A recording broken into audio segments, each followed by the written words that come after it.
What's up everybody, welcome back to another video by eClip on my YouTube channel.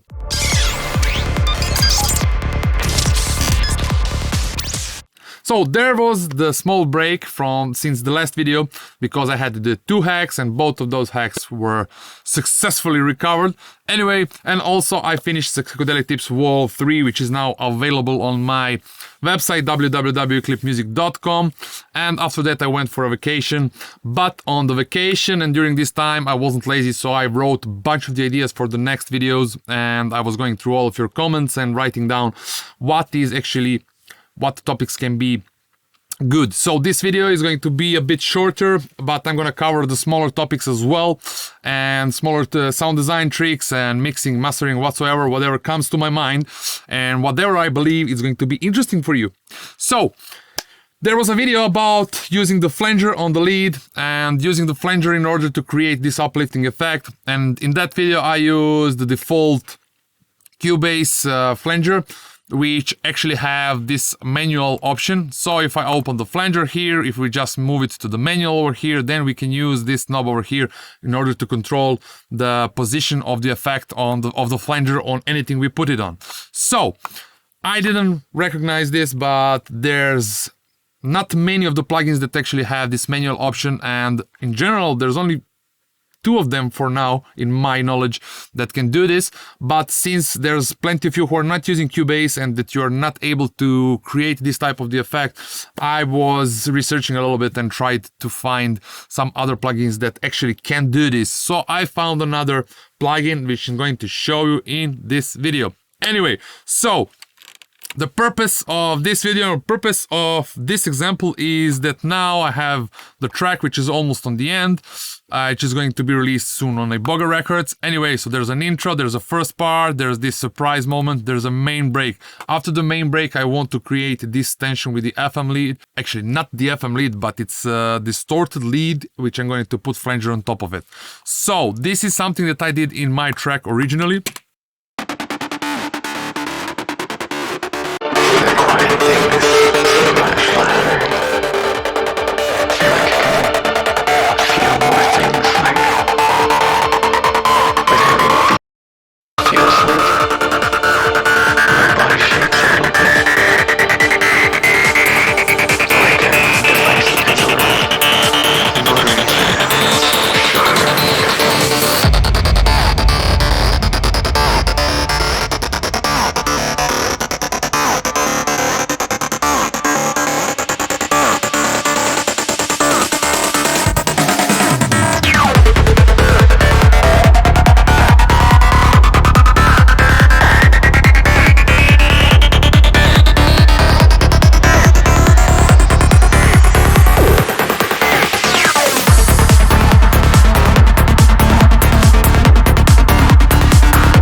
So as you were able to hear right now, there's a lead, which is kind of rhythmical one. It's not the melody, it's nothing melodic. So these are the sequences that I call the tension builders, or as I wrote over here, the booster.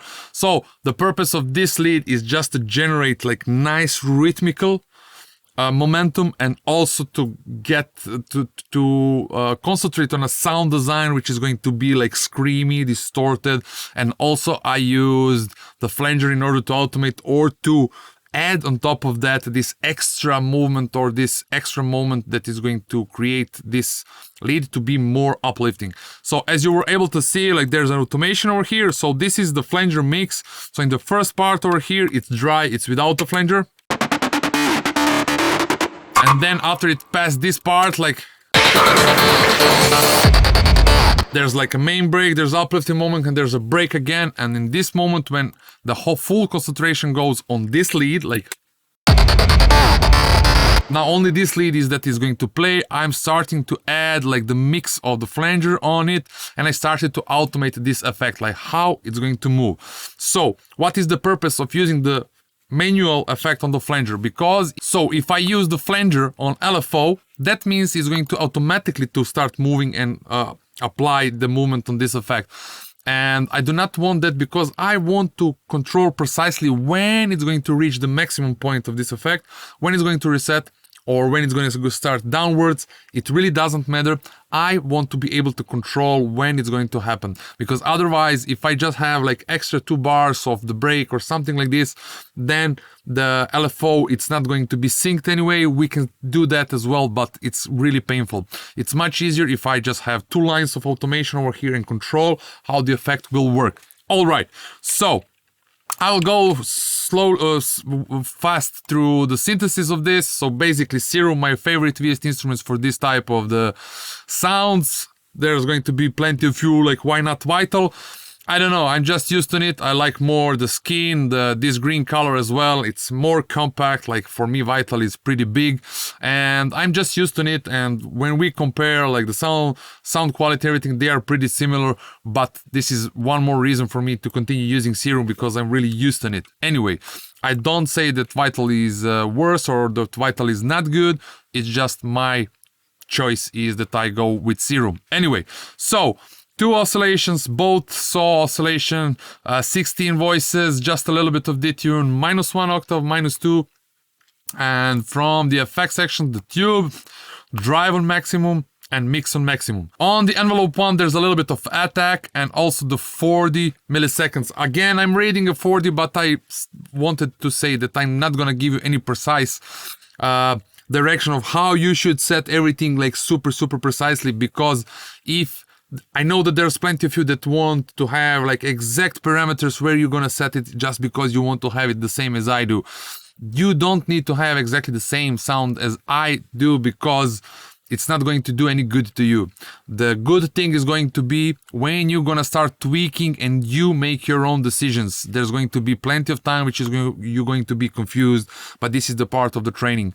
You are definitely most likely you do not have the confidence if you are asking for the precise parameters where you're gonna set it. You can check it closely, but I do advise you, if I set it on 40, I dare you to try to set it on 30, on 25, and then choose by your taste, because training your own taste and training your own ears to make your own decision is the only thing that's going to be good for you when it comes for your own production. Because if you use exactly the same parameters as someone else, it's not going to do good for you, because then you are not making your own decisions.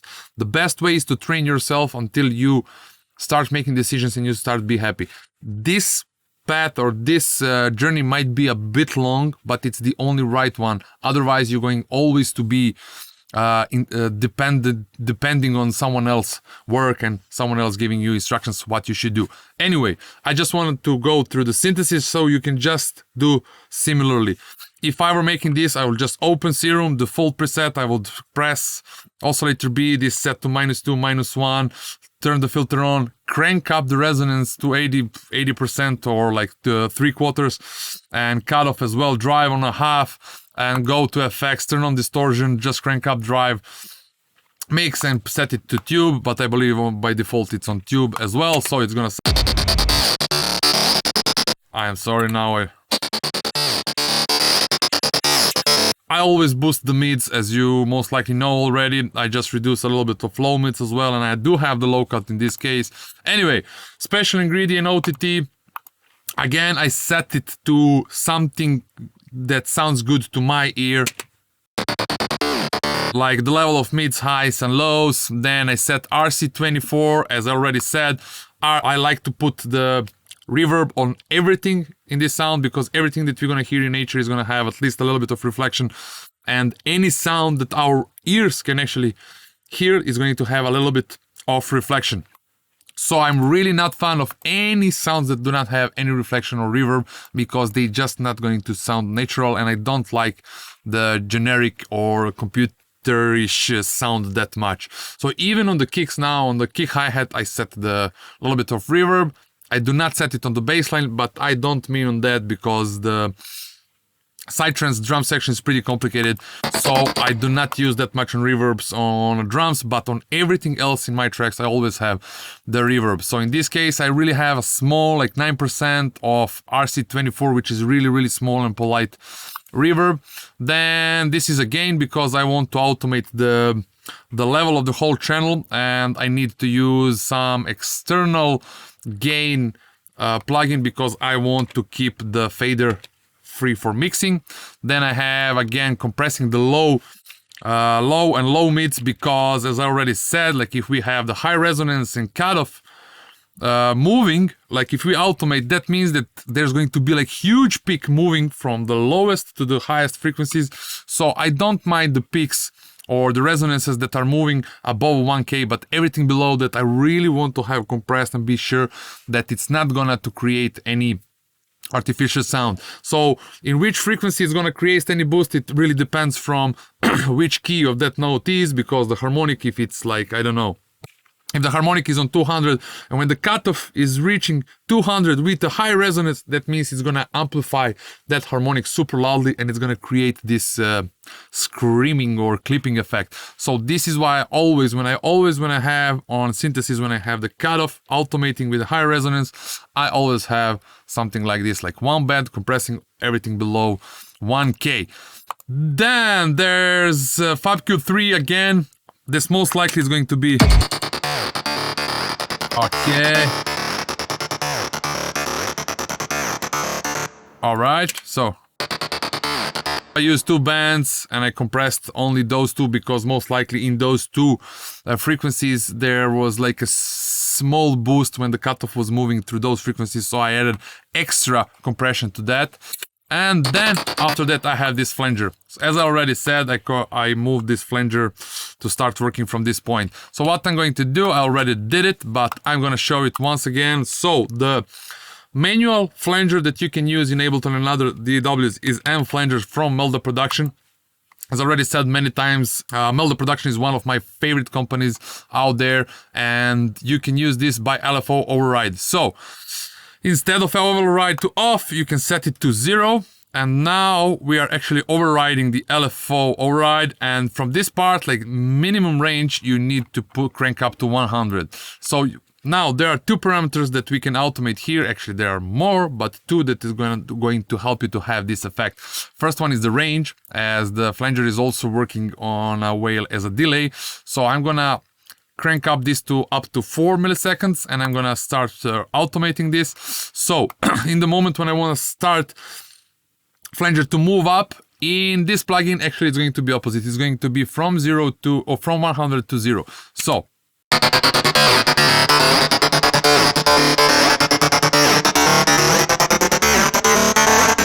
okay, so if I want to have something like this, I just need to do opposite from the Cubase one, so something like this. All right, and then as you can see, this is a really smart thing. So if you have something rising up in the moment, if you want to reset it back, it's not good that you have really sharp line.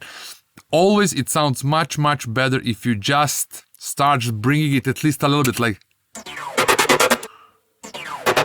yeah, something like this. So you can start applying it once again. So something like this. All right, yeah, over here, and then again. So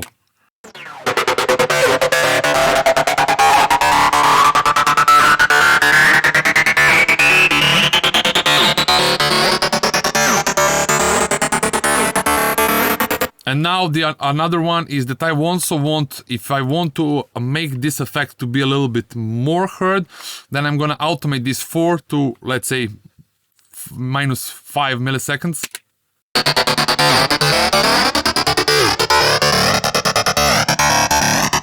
Something like this. I'm gonna set it over here and I'm gonna do it like this, and then of course now I'm just gonna duplicate this range, and that way it's gonna go back to 4 milliseconds, and now I can delete those two, and that's it. And now I can just move these ones a little bit in, something like this, so they go backwards a little bit, right? So